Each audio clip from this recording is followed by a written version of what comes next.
안녕하세요. 부자 오빠입니다. 오늘은 우리가 투자를 할 때 왜 냉정해야 되는지 좀 그 부분에 대해서 말씀을 드리고 싶은데요. 저도 테슬라에 투자를 하고 있지만 그렇다고 무조건 테슬라를 두둔하진 않거든요. 그냥 깔 건 까고 인정할 건 인정합니다.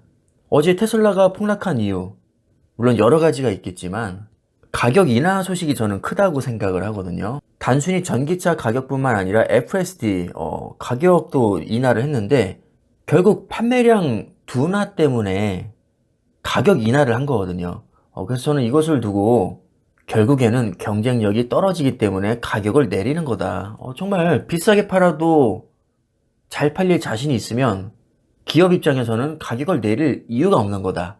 이런 식으로 말씀을 드렸더니 아니다. 경쟁력이 떨어져서가 아니라 점유율을 올리기 위해서 공격적으로 하는 거다.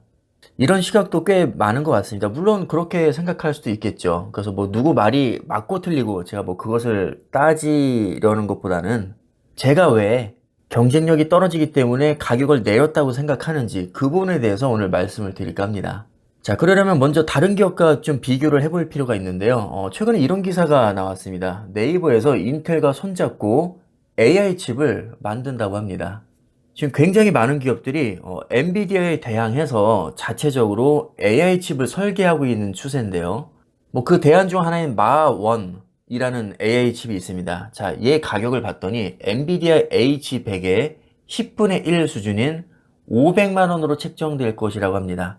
바꿔 말하면 엔비디아 H100이 마원보다 10배가 더 비싸다는 얘기인데, 아니 10배가 비싸도 겁나게 잘 팔릴 것 같으니까 경쟁사에서 10분의 1 수준으로 책정하지 않았을까요? 만약에 그렇게 자신이 있으면 H100보다 비싸게 팔면 되잖아요. 근데 왜 H100보다 비싸게 내놓지 못하고 10분의 1 수준으로 출시를 할 거냐는 거죠. 본인들도 잘 알고 있는 겁니다. 같은 가격으로 내놓으면 경쟁이 안 될 거라는 걸 말이죠. 그나마 10분의 1 가격으로 내놔야 할 만하다. 이렇게 판단을 한 겁니다. 그럼 왜 이렇게 붙어보기도 전에 쫄아서 10분의 1 가격으로 책정을 했느냐? 바로 답은 여기 있는 겁니다. AI 모델을 구축하기 위해서는 AI 반도체와 AI 개발 플랫폼이 필요한데 이걸 모두 엔비디아가 독점하고 있는 탓입니다. 기사에서도 아주 정확하게 언급을 하고 있습니다. AI 서비스란 음식을 만들기 위한 재료와 레시피를 모두 엔비디아에 의존하고 있다. 그러니까 가격이라도 싸게 내놓지 않으면 팔릴 수가 없는 겁니다. 너무 엔비디아가 압도적이니까요. 엔비디아는 자선 사업가가 아닙니다. 그렇게 착하지도 않습니다. 본인들이 자신이 있으면 싸게 내놓을 이유가 없다는 거죠. 자, 그래서 AI 돌풍이 한창인 작년에 H100 가격이 폭등한 적이 있습니다. 무려 대당 6천만 원을 호가했는데 바로 전에는 4,700만 원 정도였거든요. 근데 몇 개월 사이에 1,300만 원이 또 오른 거였습니다. 그래도 줄 서서 사가죠. 왜? 압도적이니까. AMD, 인텔, 잽시도 안 됩니다. 정말 상대가 안 됩니다.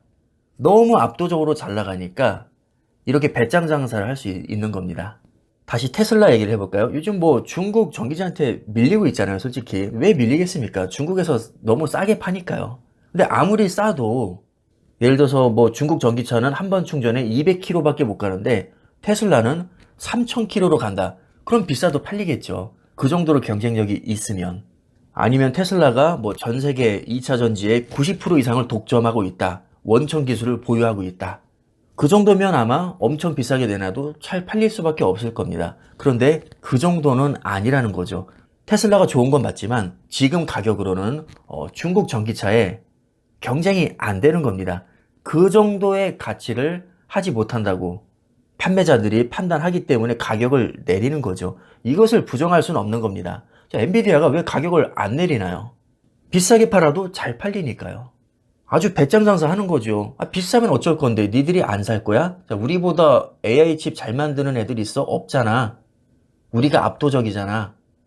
그럼 비싸도 사야지. 뭐 어쩔 거야. 이렇게 배짱장사를 하고 있다는 거죠. 근데 테슬라는 그 정도의 위치가 안 된다는 겁니다. 냉정하게. 자, 이번엔 ASML 얘기를 한번 해보겠습니다. ASML 반도체 기업이죠. 지난해에도 35%나 성장했다고 합니다. 반도체 업황 불안정에도 톱5 장비 업체 중에서 유일하게 매출이 급등했습니다. 왜 그런가 봤더니 바로 EUV 노광 장비 덕분이었습니다. 반도체는 크게 8대 공정으로 나뉘는데요. 이 중에 반도체 웨이퍼에 빛으로 회로를 새기는 작업이 있습니다. 여기서 필요한 게 바로 EUV 노광기인데 파장이 아주 짧은 극자외선을 이용합니다. 그런데 이거를 전 세계에서 ASML밖에 만들어내지 못합니다. 이 노광 장비를요.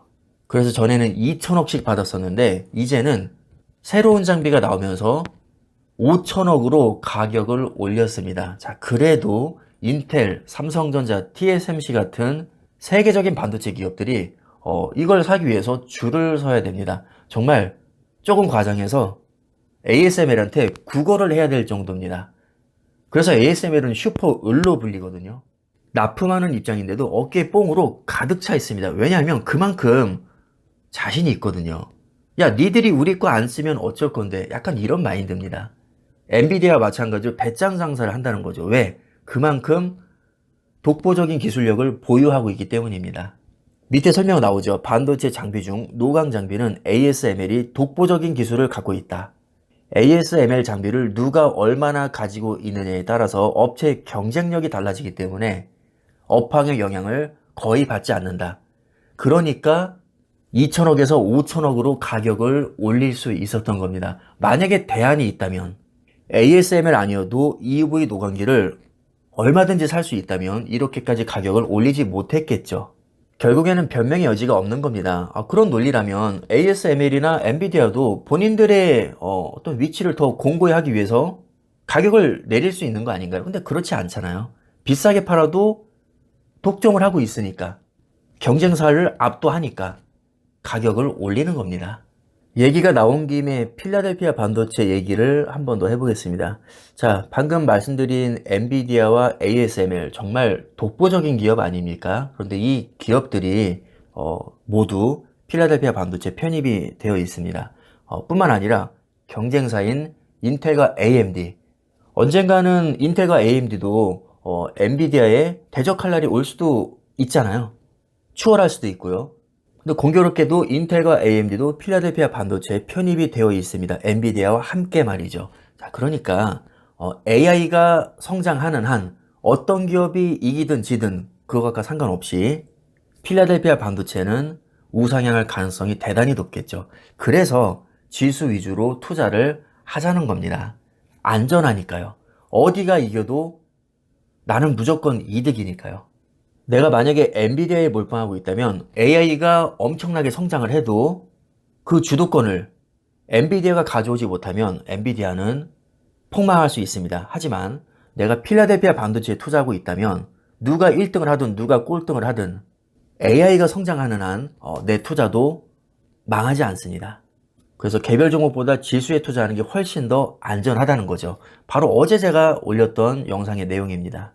자, 테슬라도 마찬가지입니다. 물론 테슬라가 전기차 하나만 하는 건 아니지만 그래도 전기차 비중이 꽤나 높은 것은 사실입니다. 그러니까 전기차에 내가 관심이 있다면 테슬라에 몰빵하는 것보다는 전기차 섹터에 투자하는 게 더 안전하겠죠. 전기차 기업들을 모아놓은 ETF 또는 2차 전지를 모아놓은 ETF, 아니면 테슬라도 기술주의 일종이니까 기술주 비중이 높은 나스닥 100이라는 지수, 자, 이런 식으로 지수에 투자하는 게 더 안전할 수 있습니다. 우리가 수익을 많이 내는 것도 중요하지만 좀 편안한 마음으로 장기 투자하는 게 저는 훨씬 더 중요하다고 생각을 하거든요. 변수가 너무나도 많기 때문에 아무리 잘 나가는 기업도 언제 어떻게 될지 모릅니다. 엔비디아도 마찬가지입니다. 그래서 저도 엔비디아를 너무 좋아하면서도 몰빵하진 않거든요. 영원한 1등은 없기 때문에 정말 냉정하고 안전하게 지수 위주로 투자하시기를 저는 추천을 드리고요.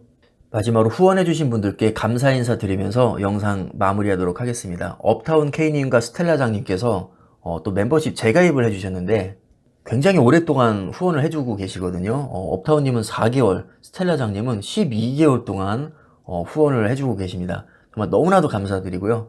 그리고 상영님께서 슈퍼땡스 5,000원 후원 또 해주셨습니다. 너무 자주 해주시는 거 아닌가요? 어쨌든 감사드립니다. 제가 유튜브를 하는 이유는 99%가 돈 때문이거든요. 당연히 이렇게 후원해 주시면 제가 유튜브를 운영하는데 굉장히 큰 동기부여가 됩니다. 다시 한번 감사 인사 드리면서 영상 마무리하도록 하겠습니다. 감사합니다.